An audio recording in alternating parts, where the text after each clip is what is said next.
यो दार्चुला भन्ने ठाउँमा चाहिँ पहिला पहिला चुनाव हुन्थ्यो कि हुन्न थियो?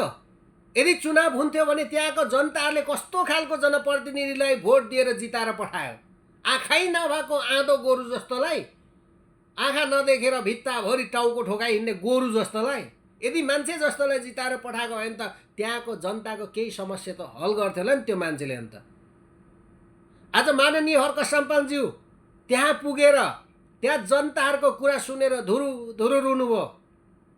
एकजना आमाले भन्दै हुनुहुन्थ्यो, मेरो 3वटा सन्तानमा 3जना तुइनबाट खसेर ज्यान गुमाउनु भयो, अहिले म एक्लै छु। अनि हर्क सम्पाङ रुनुभयो। अनि त्यहाँनिर तिमीहरू झोलेहरूले चाहिँ कमेन्ट गरेछ नाटक नौटङ्की हो। नाटक नौटङ्की एउटा भुइँ मान्छेको तिमीहरूले यसरी विरोध गरिरहेछौ नि, जबरजस्ती अरूको समर्थन गरेर। तर यो आँसु भनेको तिमीहरूको पुस्तौलाई लाग्नेछ, तिमीहरूको बाटो छेक्नेछ, याद राख।